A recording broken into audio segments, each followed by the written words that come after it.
Another check-in with Quincy City Council President Ian Kane to get a rundown of the March 11th council meeting. It's been a while, Ian. How are you? It has been a while. I'm doing well. Thanks, Joe. Nice to see you again. Yeah, likewise. Appreciate you spending some time with us to offer us some updates on what's happening with the council. About an hour or so meeting last night. Yeah, it was about an hour or so. We had a couple of appropriations, a couple of orders, and some gifts. The meeting started off with an update on this ever-going saga with Moon and Long Island with the city of Boston. So, City Solicitor Jim Timmons gave us an update on some recent kind of fishy business that's taking place. It seems like the city of Boston and their Department of Public Works have been advancing work that was not necessarily approved by the city, but also sort of in relation to cited problems that the city had identified, Quincy had identified before that sort of weren't taken care of, all in connection with sort of preparation that the city is anticipating for whatever they might view as a slam dunk in rebuilding this bridge to Long Island. What recourse does the city have right now in terms of making this right, Ian? Yeah, so it seems like there's been this sort of triangulation between the Massachusetts Department of Environmental Protection, the City of Boston, and the City of Quincy. So there's kind of like a timeline of things that went down. The Boston Public Works Department had applied to the Quincy Conservation Commission for permission to begin emergency repairs on the Moon Island Road, and they said that the road is eroding at 4 locations and threatening safety for first responders and training vehicles on the island. That was their rationale. So Quincy officials denied the Boston application, and because they hadn't really fully disclosed the nature of their work from Boston. So then, kind of fast forward to the middle of February, and Mass DEP overrode Quincy's denial and granted an emergency certificate to Boston with the conditions outlined above.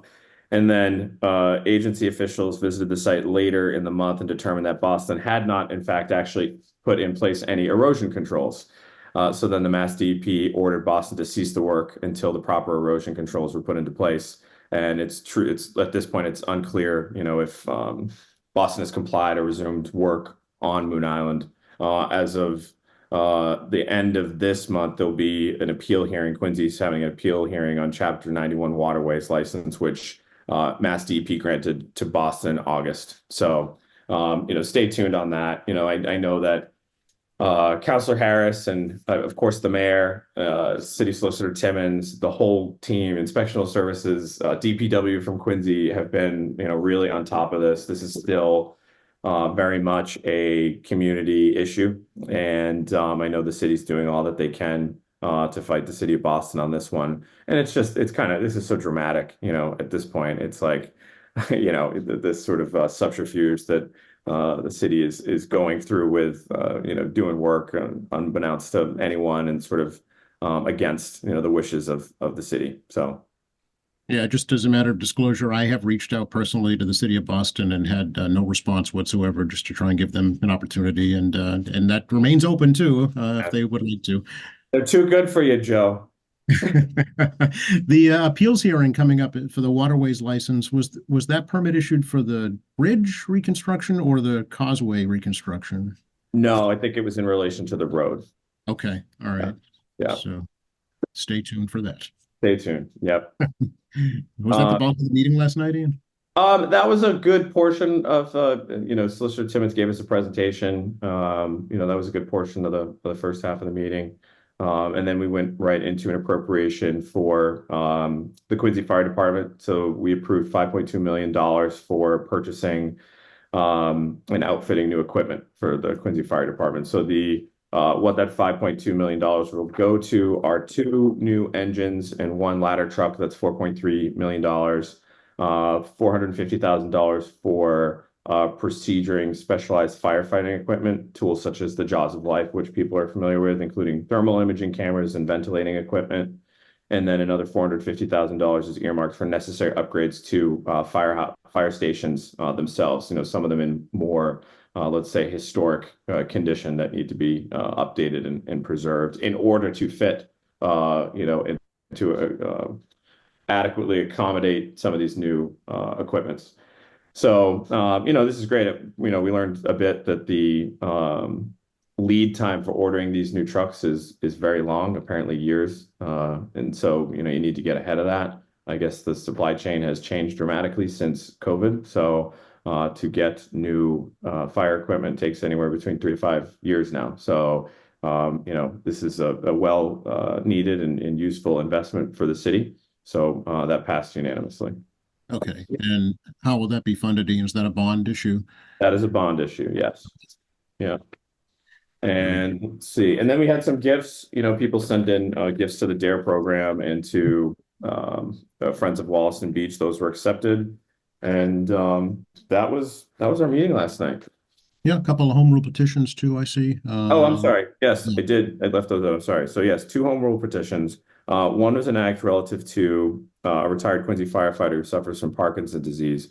And it's been proven apparently that Parkinson's disease, or firefighters who've been exposed to certain elements are prone to Parkinson's disease. So this is something that the council also unanimously supported. It's a home rule petition. So upon our recommendation and the signing or an approval of the mayor, it'll go to the State House for consideration. But this would allow people that suffer from Parkinson's disease to be included in a list of, ailments that can be, what's the accidental, what is it called? Retirement. It's for retirement pay. So, but this would be included in a list of ailments that are currently covered under, I guess, other protections that the firefighters have, right? Okay. And the other is appointing retired firefighters as special firefighters in the city of Quincy. I think this is akin to something we did before with police. So I think there's a couple factors in this, but it avails firefighters who are retired to be able to take on extra time when they're not fully employed by the city anymore. So I guess there's there are a lot more requirements for firefighter details these days that are not met. So this gives an opportunity for people who have the time and the wherewithal to participate in that activity to do so. And this is also a home rule petition, so that will go to the State House. Right, exactly. Need your legislative approval, then ultimately the governor's signature too. Correct. Very good. Okay. And that was it? That was it. It was cut and dried. Yeah. The next meeting is next Monday, after St. Patrick's Day. So I hope everyone has a nice weekend and a healthy St. Patrick's Day, and we'll tune in again next Tuesday. I was going to ask if that'd be all right to check in with you. Yeah. Yeah, of course. Great. I'd be remiss, Ian, if I didn't ask you about recent published reports about your interest in running for U.S. Senate. Yeah, I've seen those as well. I have not yet made a decision on that race, but stay tuned. We'll see. Okay. Following up an earlier report back in the fall about interest in U.S. Congress. So do you have higher political aspirations in the future? Yeah, I enjoy the role that I'm in right now in city council. I've been in here for 9 years. I've learned so much, especially this is the grassroots stuff that matters, right? You learn what really matters to people, how services are delivered, how they can be delivered, and how to access resources to make sure that we can really make improvements in people's lives. If there's an opportunity to take on a role that can allow me to have better access to resources to deliver to a broader swath of people, then I'd always look at that. I think it just matters on what that role is and the, I guess, path to possibility. Could you serve both? Could you be a U.S. Senator and a city councilor? I don't think so. I don't think that works that way, but it'd be pulled in two very different directions. Well, plus your full-time job, by the way. Yeah. Yeah. Oh, yeah. Plus that. The report mentioned that you've registered as a Republican now. Is that true? Mm-hmm. Okay. Yes. Why? So, I mean, I grew up in a bipartisan household. My model for public service was George H.W. Bush. I mean, I started writing to the president in the White House when I was 7 years old. And, this was sitting around the TV with my grandparents and my mother watching Crossfire, right? And really like getting a sense of the debates and the issues of the day. I think I had mentioned, or at least had been reported in prior articles that, I think that there's an opportunity to grow in a place like the Republican Party here in Massachusetts, which, I think can make room for more moderate, potentially fiscally conservative methods, but also having sort of, very liberal or open-minded social, beliefs as well. So, I think that we are under this illusion that in Massachusetts, everybody's a Democrat, and, 63 or 64% of the voting population is actually not party affiliated. And that says a lot. I think that what it seems is that, yes, the mostly elected members of the Democratic Party serve in the majority of the roles in the state, but that doesn't mean that the voting populace wouldn't be open to a more moderate, sort of middle of the road Republican candidate. And I think that's enticing. I mean, an opportunity to change a conversation that is currently being, I think, strongly held by a certain, group of political class. It's time to open up the conversation a little bit more, because it's not as black and white or red and blue or up and down, as it is. It's time I think, to have a more nuanced discussion about life and community, and how we want to see our future. So do you have a timeline in mind for when you might make a decision? No, I don't. Just kind of thinking through some details right now, and we'll get back to you when we make the decision. Promise you'll let us know here at QATV? I talk to you every week almost. Come on.